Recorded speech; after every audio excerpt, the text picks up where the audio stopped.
Primeiramente, boa noite a todos. Hoje nós iremos entrevistar uma pessoa um tanto quanto conhecida, tanto no curso de Biomedicina da São Lucas, quanto amada pela nossa turma, que é a professora Vanessa Reis.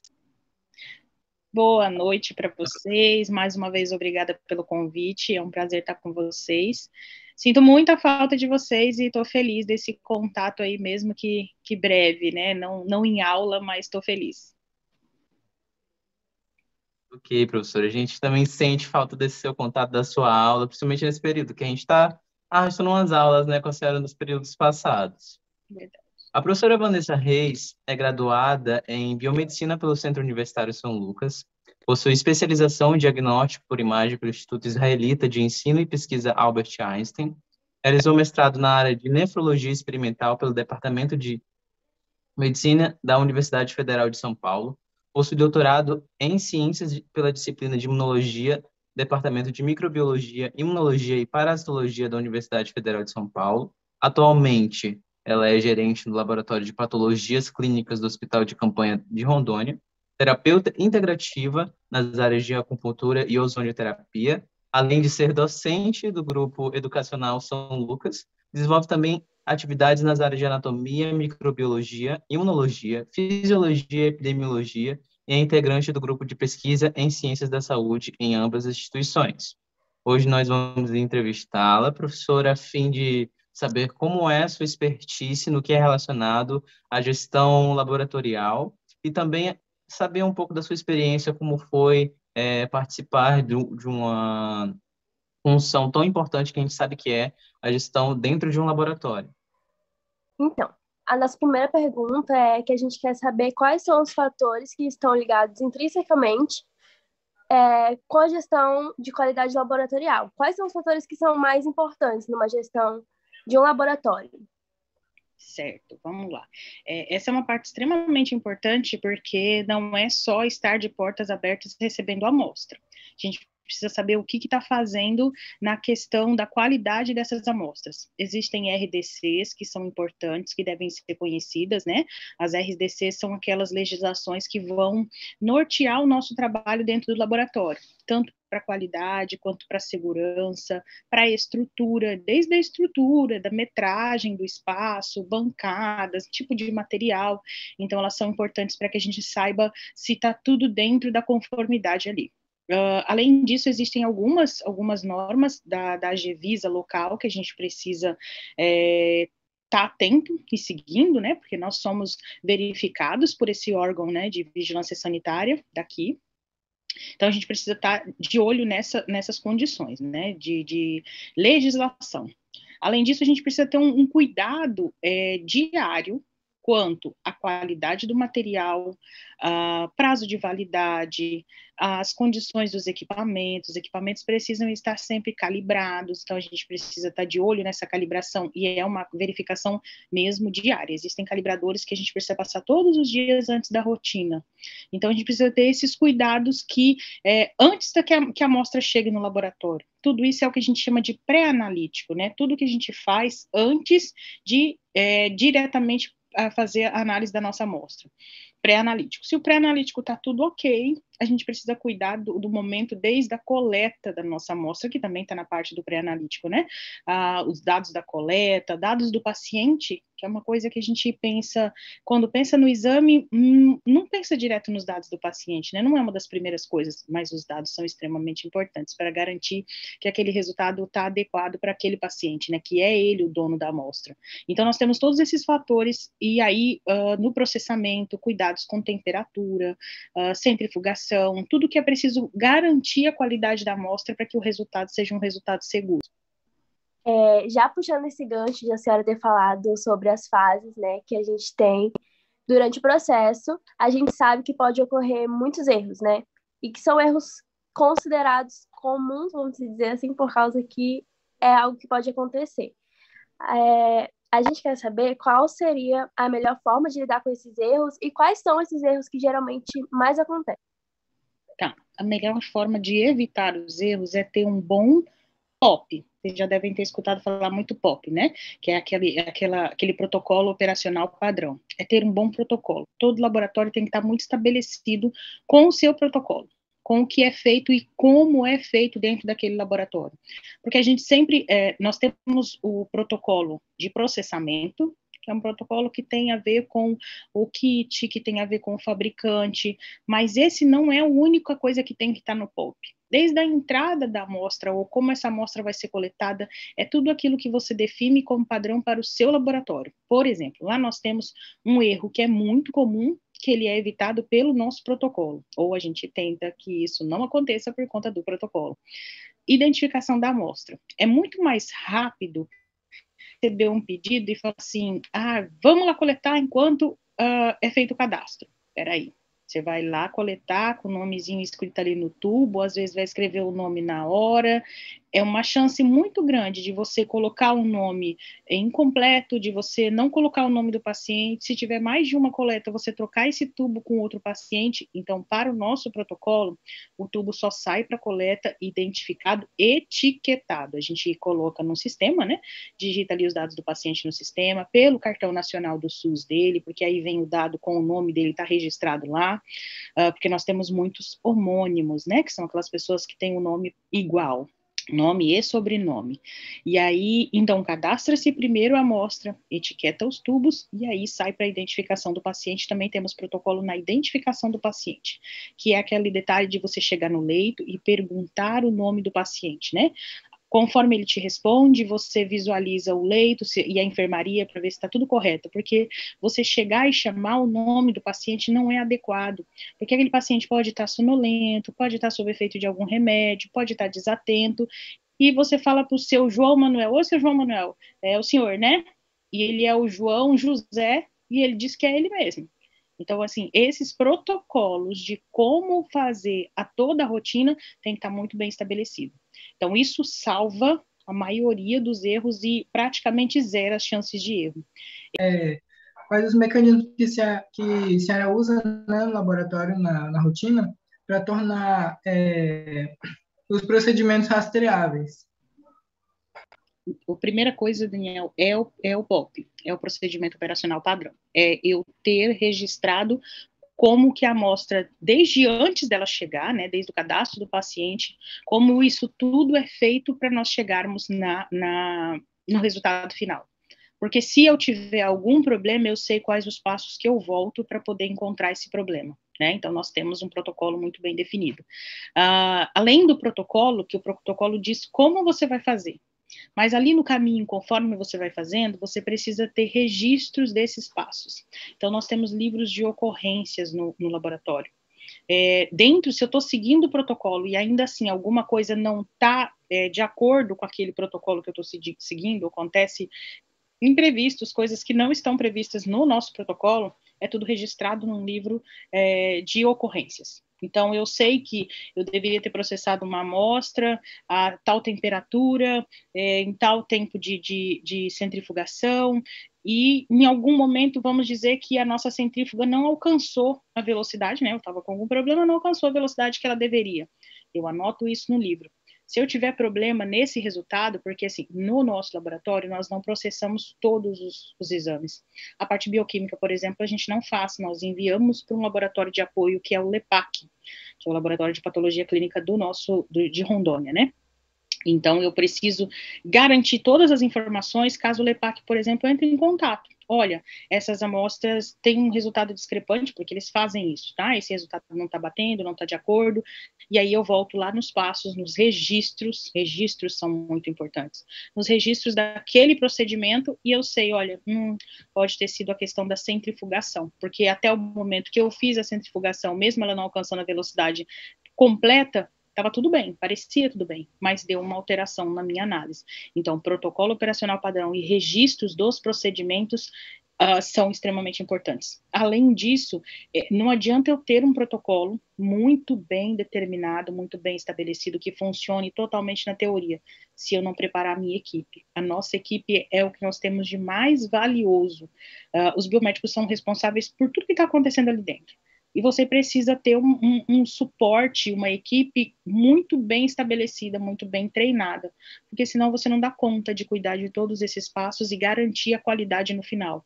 Então, o treinamento da equipe para que ela siga aquele protocolo operacional padrão, para que eles estejam manuseando as amostras conforme este protocolo e conforme cada determinação dos nossos fabricantes, a gente consegue fazer um controle de qualidade decente, né, adequado para todas essas amostras, ok? Vamos lá, professora. Agora vamos vir para um momento mais próximo, digamos. Como foi a sua experiência em ser gestora em um hospital de campanha durante uma pandemia de Covid? Chega, o coração acelera, né? Terminando de ouvir o fim da pergunta. É assim, são coisas a primeira palavra é desafiador, porque foram vários desafios numa mesma situação, porque é uma situação só, né? Ser gestora no laboratório durante a pandemia.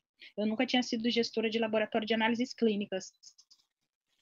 Eu trabalhei com gestão de laboratório de pesquisa. Fui responsável por um laboratório de pesquisa por 4 anos, um pouco mais de 4 anos em São Paulo.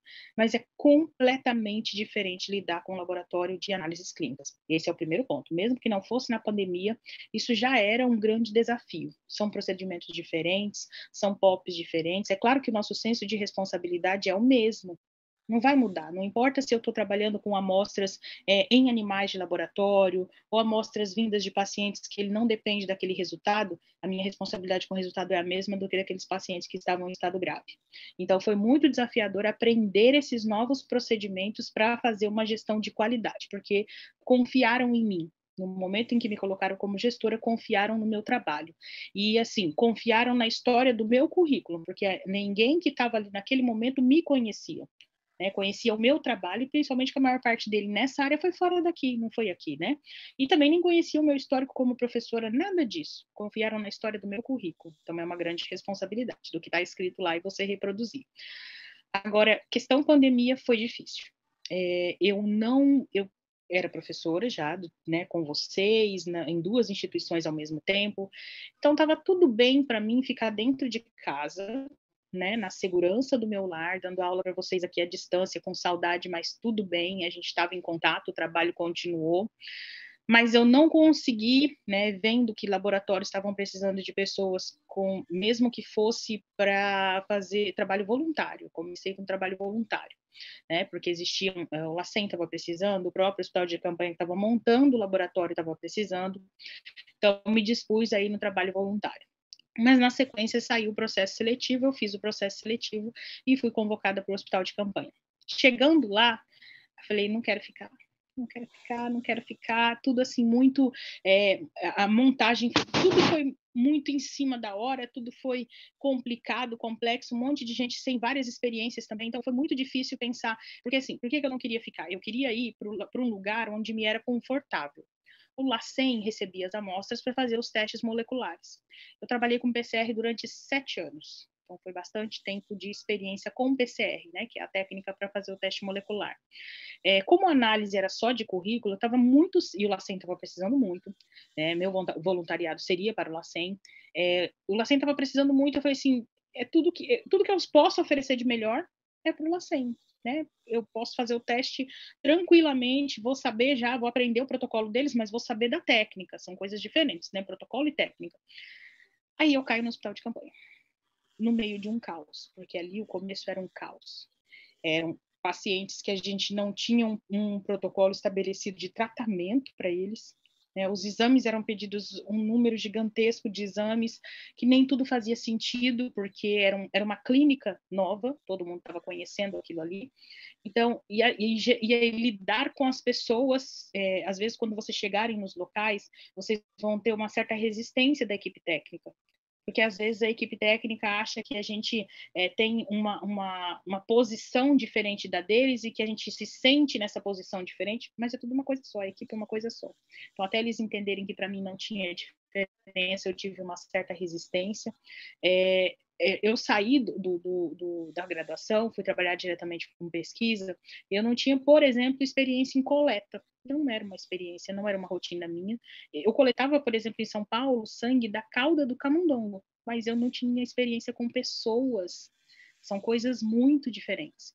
E aí eu cheguei e tomei um susto, porque como a equipe era muito pequena, tinha plantão de 24 horas sozinha, uma pessoa só, você tinha que fazer tudo, desde a coleta ao processamento, ao transporte da amostra. Eu falei, como que eu vou parar dentro de uma UTI, num paciente extremamente grave, e vou fazer essa coleta e vou garantir a qualidade dessa coleta, porque o meu medo era não garantir a qualidade da minha coleta. Eu ia afetar aquele paciente que a gente já não sabe como tratar, que está super grave, então aquilo foi uma mistura de 1000 medos ao mesmo tempo.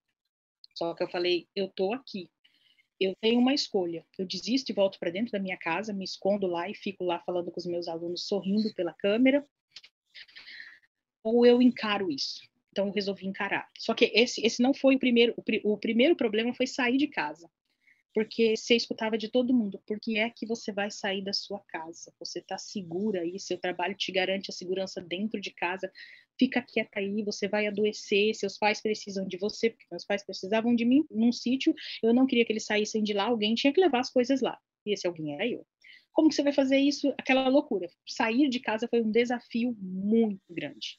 Na situação do começo da pandemia, que a gente não sabia absolutamente nada. A gente sabia que tinha que usar uma máscara N95, usar álcool 100% do tempo, mas que isso não era garantia de coisa nenhuma.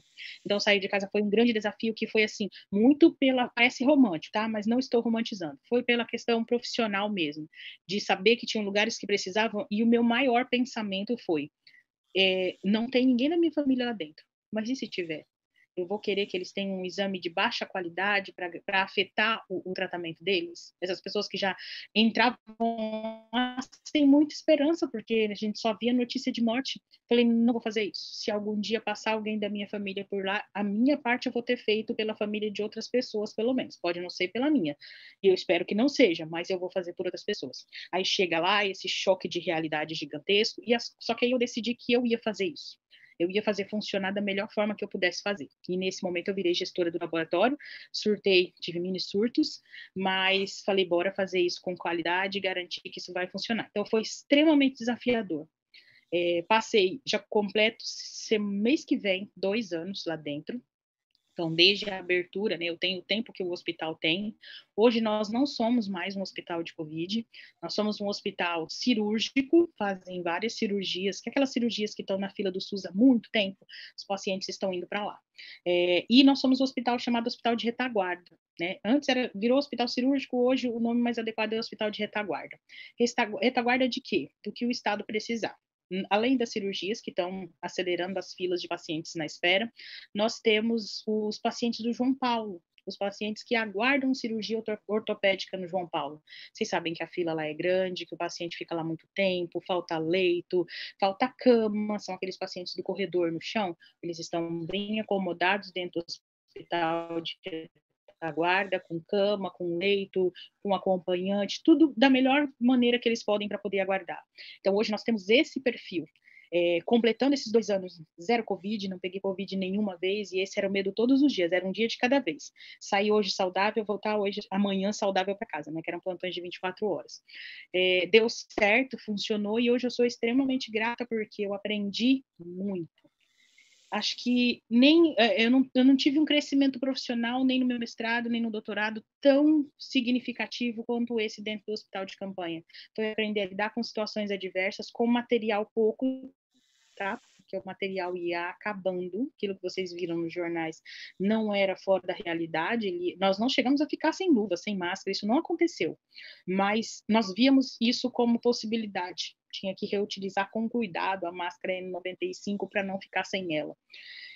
Lidar com pessoas nessas situações mais diversas, né, tanto de equipe quanto de pacientes, lidar com a gestão pública, que é completamente diferente do que eu estava acostumada, que também era gestão pública na pesquisa, mas era outro universo.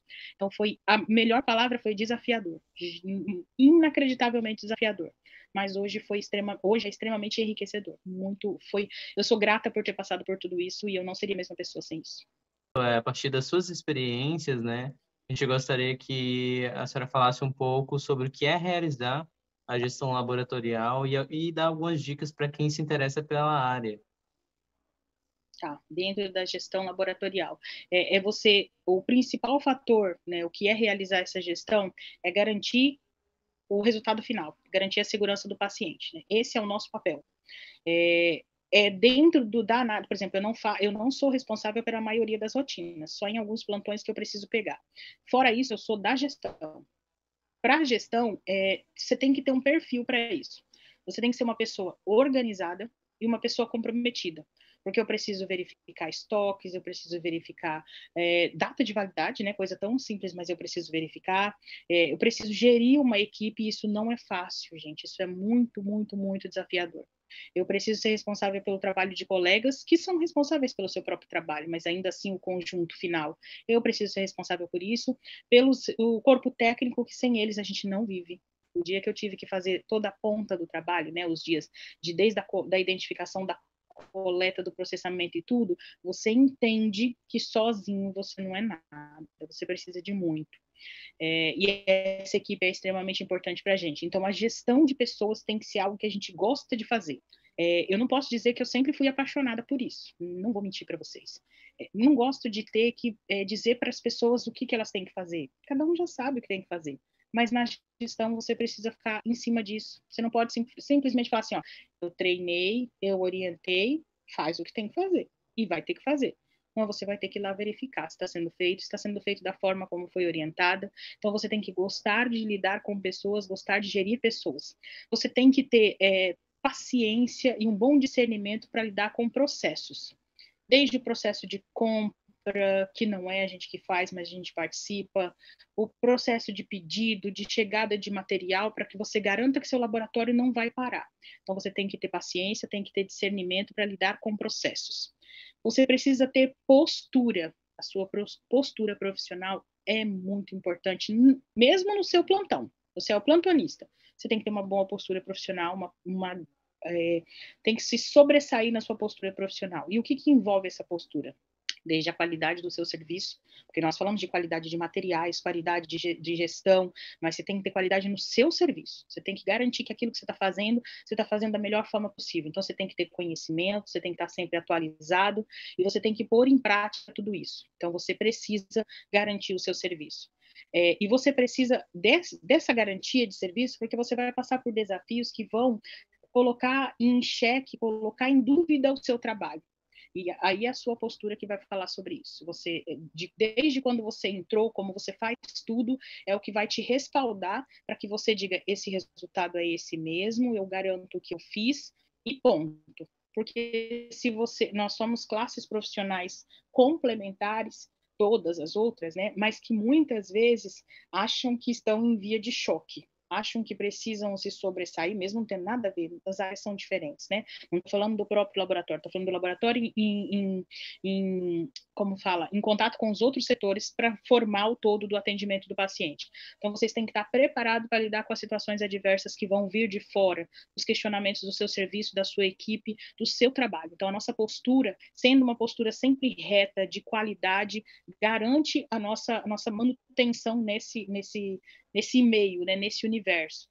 E o principal é você ter amor pelo que você faz. Amor não paga conta, amor não dá emprego, mas amor garante um trabalho de qualidade, garante que você faça aquilo porque você quer fazer. Como eu falei para vocês, eu já tinha 2 empregos, eu não precisava estar lá. Eu fui para lá por um amor o que eu faço, hoje continuo por isso, mas, assim, continuo principalmente por gostar. Eu entrei com medo, continuei com medo e hoje eu fico lá por amor ao que eu faço. É isso que eu tenho para dizer para vocês.